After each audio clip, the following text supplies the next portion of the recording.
because it'll take people like a minute to join in anyways. Okay. Yeah. What is he doing? No, you don't tell him right now. It's fine.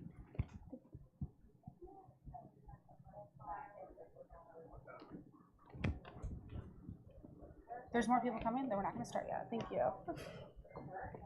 She has to start like early. 1 minute early? No, thank you. I'm on time. You need to have a You don't have to do that yet. We'll do that later. I will make the job. Please fill it in, and I'm going to Photoshop you doing here. Okay, everybody. I guess we're ready to get started. I went ahead and got us live here on Facebook and YouTube. Thanks for coming out to the Poison Pen Bookstore. My name is Patrick Milliken. And I'm really delighted to welcome Jeneva Rose to the bookstore. You want to give her a nice warm welcome? And then start reading back. And this is great because Hannah Makala, who runs the Paperback Cruncher book blog, Instagram blog, has agreed to come in and host the program tonight. So I'm really delighted to welcome her as well. Thank you very much. I'm excited to be here. So I did want to make sure that we give Jeneva a really warm welcome to Arizona. It's been a long and grueling tour, so I figured that I could be the one to kind of build the intrigue here. So before we introduce her, it's okay, I was just checking to make sure that Drew wasn't here doing a Kool-Aid Man entrance to steal my thunder, because this one's for me. All right. So without further ado, let's give a little drum roll with our feet, please. Jeneva Rose! Hi. Welcome to Arizona, to the Poison Pen Bookstore. Hi, everyone. Thank you so much for having me. Or coming, actually. Otherwise, this would be awkward. It would just be us chatting. Which would still be fabulous, but it's much better having all of your Klexi faces here. Oh, I'm ready. Spoiler alert, she's giving away language from the book. I know. Sorry, you have to read the book to figure out what that one means. So, but before we get started with our questions here, let's talk about a little bit of your history. Don't worry, I don't know too much of her secrets. We're just going to keep it pretty simple here. But she's topped the Amazon charts, the Apple Books charts, Publishers Weekly, best-selling Marriage of the Perfect Marriage. Maybe you can give me some tips for when I finally get that ring on my finger. And it's been translated into more than 12 languages. The film and TV rights have also been optioned by Picture Perfect, Federation, and her latest novel, One of Us is Dead, is why we're all here today, and was recently published on April 26th. So not only is she this incredible author who's written under multiple names, very snaky of you, she's also a viral TikTok sensation and always exudes her fun sense of humor and zest for life. So once again, welcome, and thank you for being here. Thank you. This is weird because I haven't had anyone as a interviewer at the last 3 events. It was a one-woman show, so well, you can take over at any time. Just tell me when. I just try to slip that stuff in. Like, oh my God, did you guys know this about me? And here's the list. So I wanted to just get started. For those of you maybe watching who aren't quite familiar with the book, give us your, sexy little elevator pitch. Okay, I've practiced this. All right, One of Us is Dead is about a Southern salon owner who gets entangled in the lives of her elite wealthy clients, and when one of them ends up dead, it's only her and her accumulation of town gossip that can help the police solve the murder. So you don't know who's dead, you don't know who did it, you don't know why they did it. So that's the story. It's like Big Little Lies meets Real Housewives meets Mean Girls, a whole mashup of it. So that's a fun one, I think. I think so. Definitely. I keep just describing it by, film and TV. So I'm like, Stepford Wives meets Desperate Housewives meets, I don't know, all the reality housewives that there ever was to exist. Put all that cattiness in a fun little bundle, but someone dies. And essentially, you have the beauty of your book. So speaking of the casting of this book, who did you have in mind when you were kind of writing these characters? Can you say? Oh, dang it, I forgot to remember these. I can tell you mine if it helps. Actually, I would like that.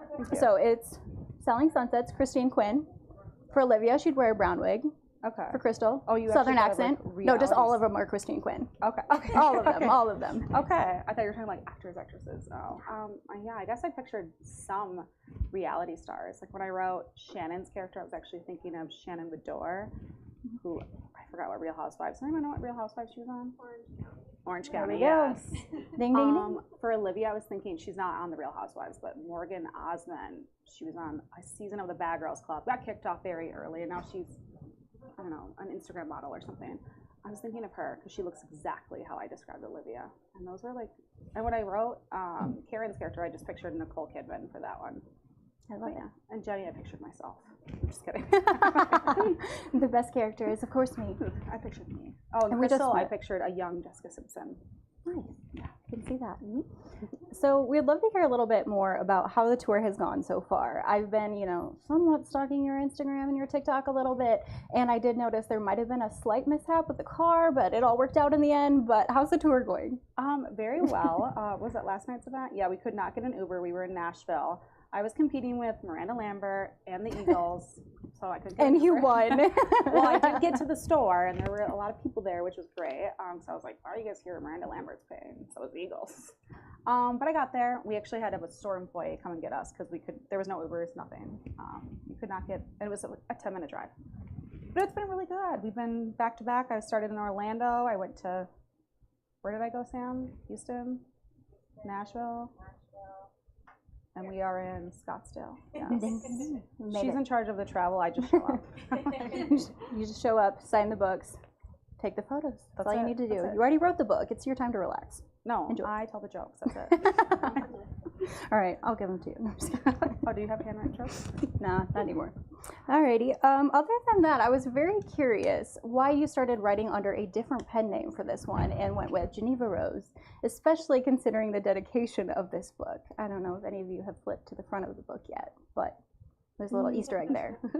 It was not my choice to write under a pen name. The publisher that I had signed with when I wrote the Kimberly King series, they forced me to. So it was very complicated having to manage multiple social media accounts because I already do a lot of social media. And when those books published, I was working in social media, so I was just like, stop. So yeah, it was not my choice. Well, fair enough. We're glad that you're able to own your name and write your books under your name now. Yes, everything will be under Jeneva Rose, and I just announced a book deal like on Wednesday or something with Blackstone. They bought my next 5 thrillers, so. Woo! That was on the list. You beat me to it. Sorry. That's all right. You'll get a book from me a year for the next 5 years. And I was like, oh, for people that like my books, this is great news. For people that don't, this is terrible news. So we'll be, writing your names down on the way out, and we're going to see you the next 5 times, or else. Or else. Or else. You'll end up in another book. Speaking of being social media, we both talked about how we both run social media accounts, and I was just thinking that, maybe you could give them a few tips, perhaps your original viral sensation that your husband was a murderer. How did that happen? Oh, so my first book, The Perfect Marriage, the short little one-line tagline is about a criminal defense attorney who defends her husband when he's accused of murdering his mistress. And I started this, I guess it became a trend because it did so well on TikTok, where I came up with the idea of telling the story as if it were my own, and then at the end I put the book up. I'm like, actually that's the plot of my novel. It went viral, like almost 5 million views. It shot my book up to #3 on Amazon. It sold 11,000 copies in 4 days, like after the video went viral. But there was one little hiccup, was the video was 27 seconds long, and some people did not watch the last 3 seconds where I show it's a book. And I started getting comments on my other TikToks that my husband was in, and they were like, oh my gosh, is your husband out on bail? You're actually still with him? And they thought it was a real story. So I tried to explain that it's fiction, and they were like, yeah, fiction means that it's real. And I was like, okay, I'm not going to teach you that. So then we played into it. Then the Daily Mail ended up writing an article about it, and they pulled our real wedding photos, which I did not give permission for, so that was a shock. And yeah, it kind of shot up my career, and it was a lot of fun. We played into it, and so I had to, I almost put in that book, like, sorry, the internet thought you were a murderer for a little bit there. So I think the moral of the story here is to, just take your stories of your books, act like it's real life, and if people think, people around you are murderers, that's on them, that's not on you. Yeah, bad enjoy your publicity fame, is enjoy your publicity. fame. Definitely. Other than that, I thought we could break for some audience questions, kind of keep this short and sweet. I do have one more question for you. You're right. Mm-hmm. What's your favorite song? Well, my favorite song is actually Happy birthday to you. Happy birthday to you. Her name is Sam. Happy birthday, dear Sam. Happy birthday to you. Josh, you're a lead singer. You should be singing. Because if you're away from home, somebody needs to sing to you. It's actually her birthday today, and she's my publicist. She's the reason I'm here, so. All right, Sam, now go away. It's my turn. She didn't know we were doing that. She didn't make me. And I think we can sweeten the pot, too, for these audience questions. Yes, whoever asks the first question gets a One of Us is Dead branded nail polish. Boom. Sorry. The next one. Actually, I think there's enough for everyone. So I'm an aspiring novelist too, so I was like really paying attention to like your creative process when I was reading it, and I was just wondering how you decided on the structure because it's pulled from the past and the present, and it's from many different points of view. I was wondering how you figured that all out. It was a risk to do that, and it was why I got rejected a lot because the publishers. It's very unique to have 5 first-person points of view and then switch between past and present. Oh my gosh, yeah, I'm a writer. And it was a risk, but I felt like that was the way I wanted to tell it. And the reason I wanted to tell it was because these are women that aren't friends. Some of them are actually friends, some of them are forced to be friends. And it was a way to be able to kind of get into each person's head. Sounds like you already read it, right? I'm on chapter 12. Okay. So like some of the scenes you think they're all getting along, and then you'll jump into someone's head where it's like, oh no, she is not getting along and she is playing them. So that was just a way to be able to do that, and then switching between past and present, where the only one that's in the present is Jenny, the salon owner, that's talking to the detective, and she's kind of driving the story, and that was a way to hopefully keep the reader reading, because it's like she's talking to the detective and maybe he's like, oh, it sounds like everything was fine between the women. What happened? And she's like, the husbands, and then it's back to the past. And so that was just how I wanted it, so it'd be very fast-paced and you would just keep reading. And I like short chapters too and multiple points of view. So that was just my personal preference as well. Perfect. But you get a nail polish. There you go. Question? Well, you answered one, because I was going to ask you if you got the name Jenny from Geneva. Maybe subconsciously, I don't know. And then we were wondering where your husband is. He's at home. He is at home. Who? No, I was kidding. He was supposed to come to one event, or he'll be at the event in Chicago, and he's interviewing me there. And we were trying to make it work here, but I literally leave every single day I'm on a plane, and it just. Even he was wondering where. I'll be there. Yeah. Is that Drew by chance? Yeah. Yeah. Don't worry, we're posting more Twilight soon. Okay. Oh yes, because he was at the same time. He did nail polish too. Yes. When you write, do you plan things out in advance, or you just like let it flow and then at the end you like look back and figure it out? I am a mix between what they call like a plotter and a pantser. Before I start writing a story, if I cannot summarize it in a sentence or two, only because I like a hook. I come from marketing. That was what I did before this. And I know like commercial, like if you can know what a story is about in one sentence or two, from a reader standpoint, especially like from me when I look at books, I know that like, oh, I want to read that. That sounds really unique. And then from there, I write like the little back copy of the book. I do that on my own. Blackstone tweaks it, obviously. And then I do like character sketches, setting sketches, and then I do an outline, but it's not completely filled in. It's kind of bare bones because I do like to have the story and the characters breathe. And some things come about that I was not going to do, and all of a sudden it happens. And those usually happen during like writing sprints where I will set a timer, 15 minutes, write as many words as possible. So there was a twist in like The Perfect Marriage that came about from a writing sprint that I had never intended, and I was like, oh, okay, that's where we're going. All right. Perfect. Any other questions? Yep. Will you ever go back to writing like your detective mystery style novels, or are you just gonna stick with thrillers from here on out? Are you talking about the series? Yeah. That's with another publisher, and it's on them to decide. I do have a series idea, and if I did, it would be with Blackstone. So I think I would like to do another one and do it more what I want to do, but maybe, yes. I also have plans to write like I want to write a prequel for The Perfect Marriage and a sequel. So there's plans there too. Perfect engagement. I was like, what comes after That. death? That was literally my idea. It was a perfect divorce after that. You heard it here first. I was also curious a little bit about the audiobook, if you had any kind of say in the narrators for that. If any of you haven't listened to the audiobook or are trying to debate which one, I went for the full immersive read. I had the book in front of me while listening, and there is a different narrator for each of the women. One of them has the Southern accent. Olivia is terrifying in the best way. Like, every time she would speak, I was like, oh, I would not want to meet you in person because I would cry. So I'm just a little bit curious on how you found this excellent cast, what you had to do with the process, or you just got to listen at the end, or how it all worked out. No, I did have final say on the narrators, which was great. And I was talking to my agent about it, and I said to her, I was like, I really hope, I'm not going to say anything to them, but I really hope they cast a different narrator for each character. And she's like, oh no, they'll probably do one and they'll do different voices. And then they came out and they're like, this is your cast, do you approve? And I looked at it, I was like, oh heck yes, I approve of that, because they're phenomenal. One did Where the Crawdads Sang, one did the Sarah J. Maas novels. They're all extremely talented, all award-winning narrators, and I was very, very pleased. It's a fire audiobook. And that's not me being biased at all. So. All right. Other questions? I think I saw a hand over there. Right there. I just point at people sometimes when I lie. So, did you? Yeah, thank you. When did you first realize you really liked to write? How old were you?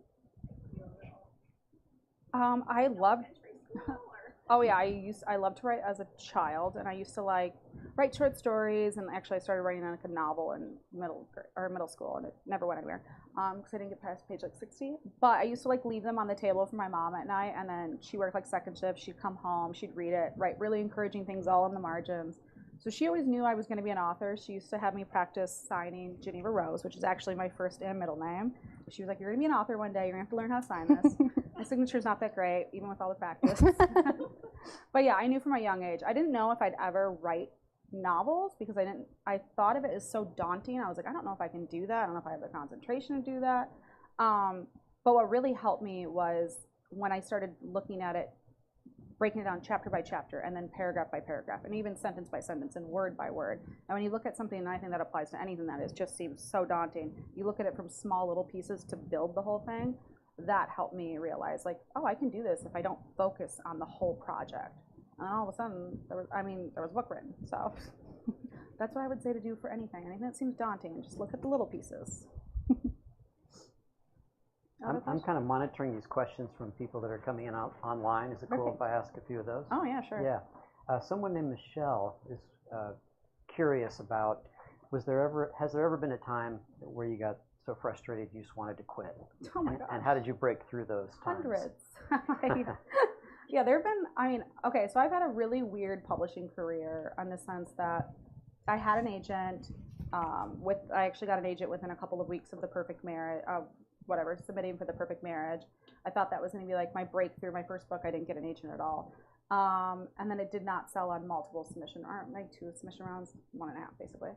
And then I had already written One of Us is Dead, and I decided to part ways, and I actually took the perfect marriage to a small publisher that I had an offer with in a couple of days. And I was like, it was a risk because you could be pigeonholed and you're not gonna, get a bigger publisher if you don't sell. But I believed in the book and I thought I could sell it. But I've had like 500 rejections, I think, in my career. I think of them as like Pokemon. I gotta collect them all.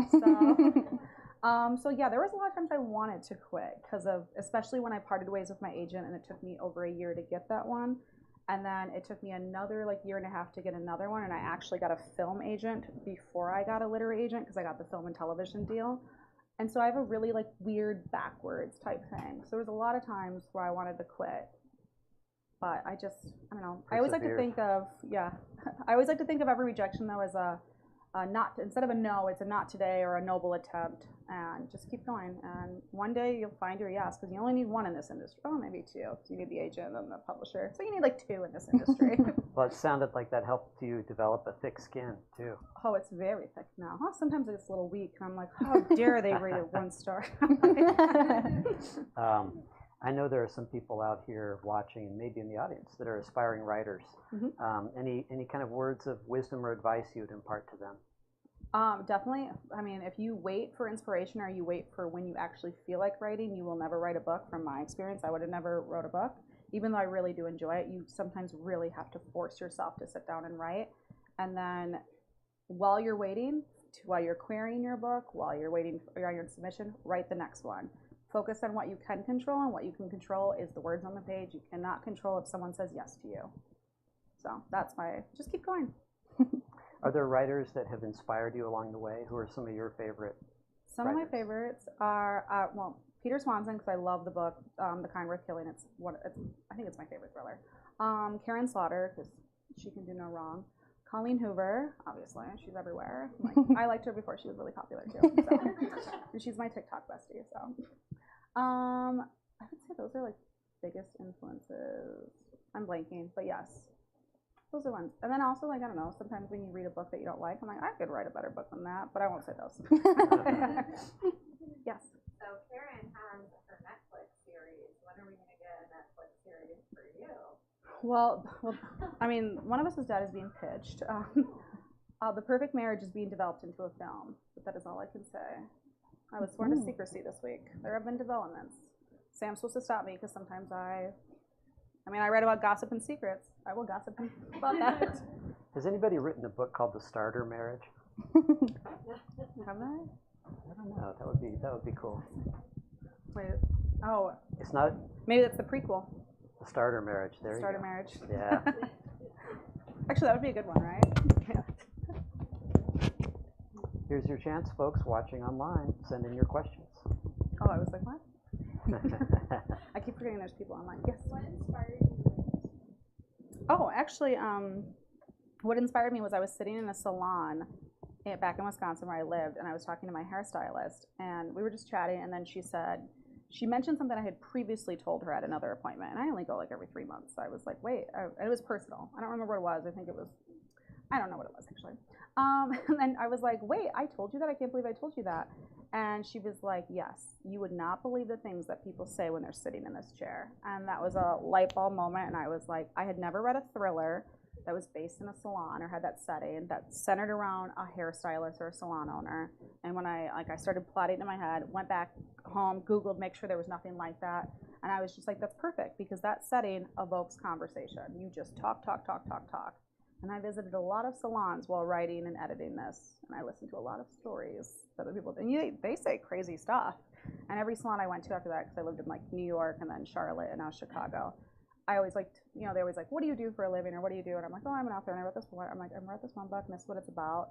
Have you heard any crazy stories? And then they were like, oh my gosh, one of my clients is sleeping with another client's husband. And I was like, all right, then it works then. It's good. Perfect. There's my research. So that's what inspired it. I was just like, that sounds like dynamite. So Hopefully there were no spray tan incidents. spoiler alert. Intrigue. Now they're gonna think I did that. Yes. What was the last book you read? Well, I'm currently reading His and Hers by Alice Feeney. My reading has been very slow because I've been very overwhelmed with having to entertain the masses. Or just like everything with like, the pressure of hoping your book sells and being on events. So I've been reading that one for like 2 weeks, and usually I read a book in a couple of days. So that's what I'm reading. But prior to that, I guess for fun, my husband made me read it, but I really enjoyed it. Cormac McCarthy's The Road, which I loved. He likes very literary fiction, and I like very commercial fiction, and sometimes I make him read. So I made him read Verity, and then I read The Road. But we both enjoyed both, so branch out is what I'm trying to say. Have you had a moment as an author, I'll call it the censored version, the ish moment, where you feel like the ish? And I was like, essentially, I know, I'm trying to be cool. Essentially where maybe when you first got your book deal, or you met and signed your first book in person, like when was the moment where you're like, oh wow, I am an author, like I did this? Did you have kind of one of those light bulb moments? Right No, now? I feel like there's a lot of self-doubt in this, and Sam can attest. Every event that I've been to, where one woman like cried when she met me, and I was like, please stop doing that. I feel so awkward. I don't know what to do for you. Do you need Kleenex? I was like, I am the worst with that. I don't know. Sometimes if I get like, sometimes if someone people do email authors with scathing, just literally horrible emails, or they tweet at you telling you to F yourself. But those are the ones where I'm just like, whatever, my book's being turned into a movie. Or I like to say, like, maybe like the film better. I don't say it too, I might just think in my head. I think that's a very real answer, though. A lot of people, I have extreme imposter syndrome half the time. Even when I was, messaging Sam about, she's like, do you want to listen to the audiobook? And I'm like, I'm already reading this book. Send me the audio. I'm so down. I was like, let me know if you need help at the event in Scottsdale. And she was like, actually, yes. So I always say, once again, even for me on a much smaller scale, like shooting your shot, all it takes is one yes. It got me to sit in this chair to talk to you, which is really exciting for me. But I joked to you, I was like, I'm not qualified. And you're like, no, you're not. Neither one of us are. Who approved this as a Who joke? approved? I think Luckily, you're doing she a got my great sense job, Hannah. Thank You want a job? There you go. There's your There job. you go. So, Luckily, that's all you she need. got my sense of humor. I was like, who approved this? No one, and we're doing it anyways. Perfect. Rocking and rolling. All Oh, right. yes. I am. So, in the book deal announcement, the book that's announced that it will release April 25th, it is written, but I have to start on edits after, I think on Monday or Tuesday or something. That is, I call it my Airbnb thriller because it is about a New York woman who books an Airbnb on a ranch in the middle of Wyoming. And when she gets there, she finds that the host is a young, handsome man. And the two start to fall for one another. But as her departure date nears, things change for the worst. And she thinks that his infatuation has turned to obsession and he might not let her leave. And he thinks that she's hiding something from him. So, and there's also a previous missing guest, and a lot of it's gothic and atmospheric. So it's a cautionary tale of what can go wrong when you open up your home and your heart to a total stranger. And it kind of goes back to the roots of The Perfect Marriage, where it's dual points of view, her point of view and his point of view, and you don't know who to trust or what's going on. So that's the next one, and then I have to write another one that's due in February, so I don't know what that's going to be yet. Thank you. I'm very excited about that one. I I'm like, tried things on this and I was like, oh, I saw that on there. I was like, wait, what? I was like, shh, Blackstone, I already signed the contract. Do you have a question? April 25th, 2023. So less than a year. Yeah. Look at you. It'll be, I think, a book a year through 2027. Unless they sign more. Oh, that's not wood. Damn it. Okay. They're probably not going to now. There you go. It is, isn't it? That's what I keep saying. I'm like, I got to write something else. But they're like, no, it takes too much to stock books. Whatever. Yes. So what is your research process like? Do you go to Wyoming for the Legal answers only. I'm going to speak on behalf of Sam. I have took out some people to see. No, I'm just kidding. For that one, no, actually, any of my books, I'm trying to think where they're all based. Some of them I've been to the places previously, so that's how I can write about them. I have not been to Wyoming, and I picked that setting because I really want to go to Wyoming. So when I started edits, I might end up booking a trip to Wyoming, and to make sure I get it right. Yes. Oh, I do. Actually, that's a part of my research is Google Maps like crazy. I'll put my little guy in there, and I'll go all over the place. Yeah, it's great. I mean, it's a great invention. So I do a lot of that, and then in terms of just research, my Google search history is messed up. I definitely have an NSA agent for sure from the things I've had to Google. But yeah, that's basically a lot of Google. Thank goodness for that, because if I had to go back to an encyclopedia or something, I'm like, oh God, I would not be a writer. Whoever asks a question gets a T-shirt. Whoever asks the next question gets a T-shirt. I saw it. All right, I'm gonna accept that. So, when was your favorite book? What's my favorite book that I've written? Growing up. What was your favorite book? Growing up? Oh, I used to love, when I was in elementary school, I loved the Bailey School kids and the Boxcar Children. And then in middle school, I got into thrillers, and I loved the Lois Duncan novels, which she wrote. I Know What You Did Last Summer and Killing Mr. Griffin. Those are a little darker. So those were my favorites, definitely. You get a T-shirt. It's probably not going to fit you, but it'll be a nice nightie. See? There you go. You're welcome. The mimosas you can't have for a few years, but We'll just, You can have a virgin mimosa. there you go. There you go. We'll write that in there. Yeah, very nice. Blackstone designed those. all right. Other questions? Thank you. How long did it take you to write and process? Oh, okay, so I wrote this book, I think, initially the first draft was in my books, I typically write a book in about 3 months. I wrote Dead Woman Crossing in 26 days, though. It was the first time I ever had a deadline, and I was like, oh, I don't want to miss it, so I wrote it in 26 days, which was insane. It was about 3 months, but then when I went back to it, I realized this was the first one. I always know the big twists in my books, and I knew that a lot of people loved the twists in The Perfect Marriage, and this was like kind of the follow-up with actually my name in the genre. So I wanted to make sure that it was going to be that shocking as possible I could be and really fool the reader. And the twist that I originally had I did not like, and so I actually rewrote the ending 3 times. And I remember like I had to cover my kitchen in like Post-it notes, and I'm rearranging everything, and I'm like, no, that doesn't work, and like blah blah blah. But I'm happy with it now, and the early reviews are happy with it, so that's good. What was the original question? How long did it take? Okay. That has only happened twice to me now. That's happened last night. I was like, dang it. How long does it normally take you to like think about this? Put it into I have a notebook of ideas, like always. If you ask my father, he was always like, I have an idea for you. I dreamed about it last night. I'm like, no, I'm not writing your zombie dreams. I'm not doing it. But I always have tons of ideas, and it's kind of like whichever one speaks to me. Like I had 10,000 words into what would be the one after the Airbnb thriller that I wrote back when I lived in Charlotte. But I came up with a new idea, and it was like, I don't know, I thought of it while I was like watching something on TV, and I think I'm gonna go with that one. And I think I came up with it maybe a month ago, but I haven't started on it. So I have to flesh it out, and I'll start on it maybe June, and then hopefully it's finished by February, like polished as possible. Yeah. I don't know if that answered your question. I'm sorry. Yeah. So we're so happy to have you here in Arizona. Thank you. And I know you're like already flying really quick, but is there anything that you want to do while you're here in Scottsdale?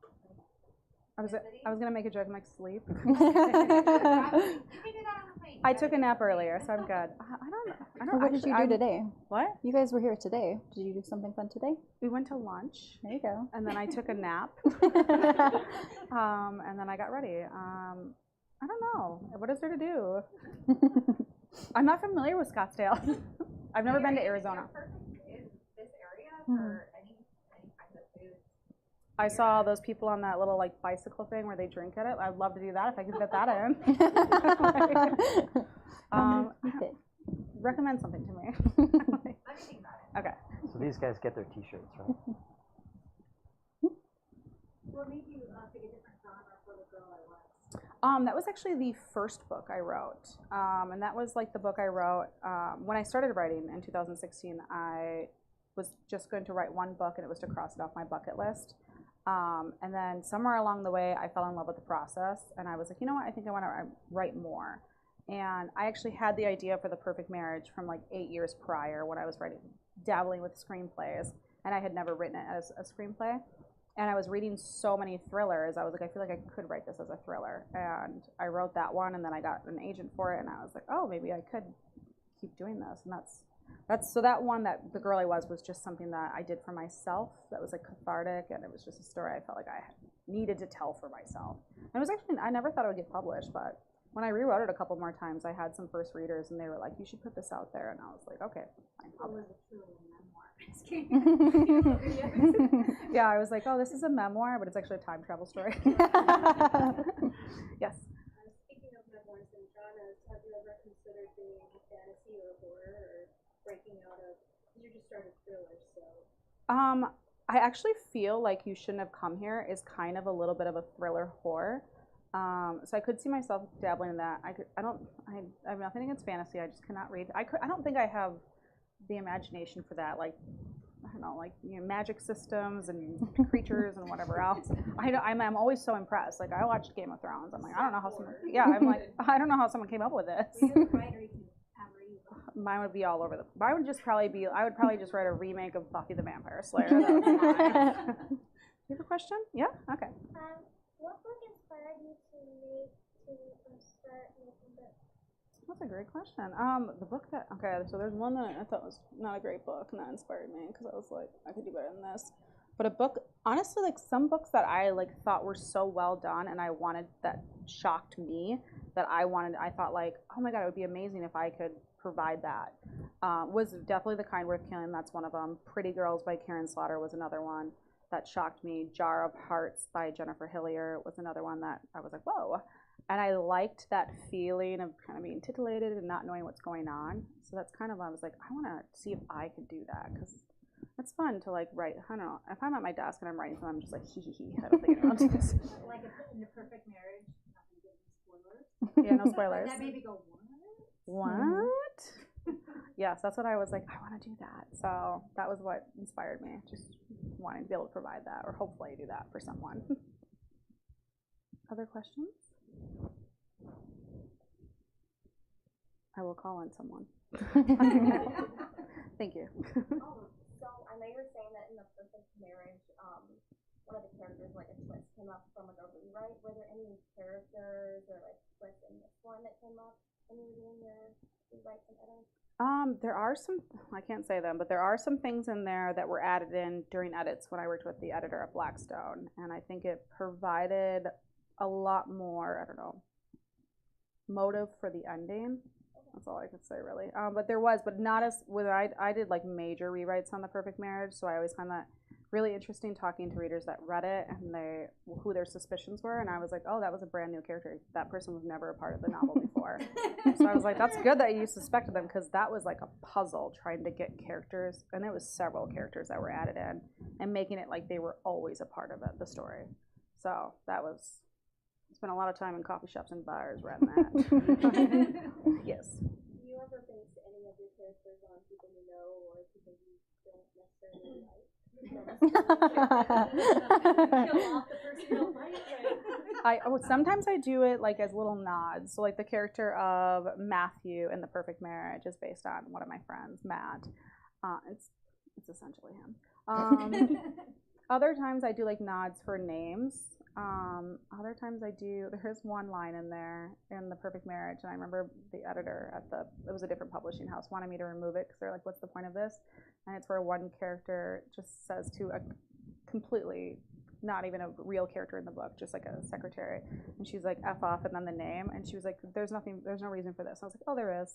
That person wronged me. I was like, I want that, and that was like an old boss.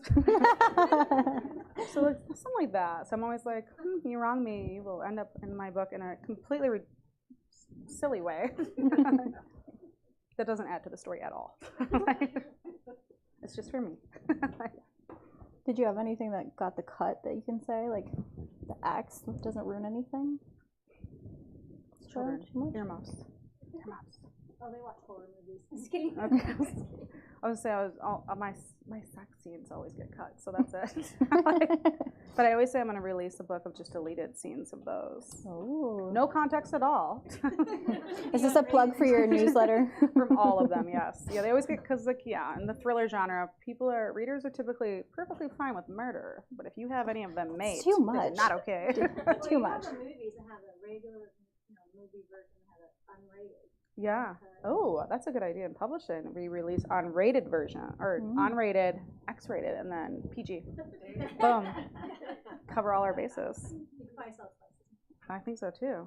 Take that to Blackstone. Have you ever written something that you loved in the time and then looked back, you're like, whoa, that was not it? So definitely The Girl I Was, that first draft, and I read it, or whatever, and then I read it 3 years later, and I was like, what the heck was I thinking? And I rewrote the entire thing. And actually the You Shouldn't Have Come Here, well, that's the name of the Airbnb thriller. It's called You Shouldn't Have Come Here. I wrote that just like in a fury in like 3 weeks, and I was like, this is the greatest thing I've ever written. And I was like tweeting about it. I was like, oh my gosh, this is gonna be the best book. And then when I finished it and I read it, I was like, wait, I just wrote a very drawn out romance story that just goes batshit at the end. And then I had to go back and actually make it a thriller. So it's not just a love story that just goes wild. So that took a lot of like finagling to make it atmospheric and creepy and other things adding in. But that was when I was like, this is the best thing I ever wrote. It was not. It is. I think it's good now. It'll be better when I go through edits, of course. Oh, is that another question? No, I'm just kidding. Don't do this. I'll call on you. Yes. Who is your favorite character you've written? Oh, you guys are going to think I'm weird for this one, but I'm going to say Olivia from this book or Sarah Morgan from The Perfect Marriage. I always like complicated characters. Olivia is obviously, you know from like the synopsis that she's not a great character. She's the one that's the social climber that will do whatever it takes to have power. But she was my favorite character, so I think you can have a lot of fun with villains. And I think it's actually way harder to write a character that's just more stable and normal because you don't want them to be boring. And then there's this whole thing with like female characters in novels of being unlikable, which is another uphill battle I'm facing. I think we all thriller authors face. We don't get it for male characters, it's only female characters. So then you always have to like try to, I don't know, my character of Jenny, she's the salon owner in this one, and she is the one that's trying to keep the peace and run her business. And it was very difficult to write her because she isn't as eccentric as the rest of the women. So, but my favorite is always the eccentric women. Maybe should we break up and have you sign some books for us? No, not yet. Not yet? First, we do a selfie. Oh wait, actually no, we do a selfie after. Does anyone want to be on TikTok? Well, everyone will be in it. Are you guys all good with that? Yeah. Yes? Yeah, this is a performance. This is not just a book signing. I see that, yeah. I'm feeling very old all of a sudden. Oh yes, we've done it at everyone. So I have a couple of ideas. What was the one? Oh, that's a simple one. Okay, so I don't know if anyone follows me on TikTok or anything, or Instagram. One we did was like a Mean Girls one. So like someone was like, stood up and was like super emotional. I got like 400,000 views on TikTok, which is crazy. And then someone was like, she doesn't even go here. And then another person was like, she didn't even read the book. And that was like a fun one. So I have one idea where someone's going to pretend that they're a stalker of me. And you would stand up and you'd be like, oh my God, I followed you for so long. I follow you on Twitter. I follow you on Facebook. I follow you on TikTok. I follow you in real life. I follow you on YouTube. And I'm just very thankful that you were here and this close to me. And then I'd be like, oh my God, thank you. And I wait, did you say in real life? And then whoever would be that real person would sit down, and then everyone around them would be like this. And then I could be like, Sam, I told you I had a stalker. That's for publicity. That's one idea. What's the other one? No, the other one was like kind of small. That's on my phone. I can grab it. Okay. Otherwise, it would be kind of another Mean Girls clip, and it would be like someone would be like, "Oh my God, you're so funny." I'm like, "Thank you," and then another person would be like, "You're the best friend." I'm like, "Oh my God, thank you," and then whatever, and then I'd be like, "You guys, I'm not a regular author. I'm a cool author," and then everyone would laugh like, "You guys just hit your cue, thank you," and then I would say, huh, "You kids keep me young," just like the Mean Girls one. And I thought it would be really excellent if at the end we all took our books and just fanned her, like they do in Cleopatra days, like on their throne. Is that a part of that one or a different one? The end of that one. My Mean Girls one? Which one do you guys like more, Stalker or Mean Girls? Mean Girls. Yeah, I knew. Mean Girls always wins. We don't have to do the fanning. No, we did the other one, like the, oh my God,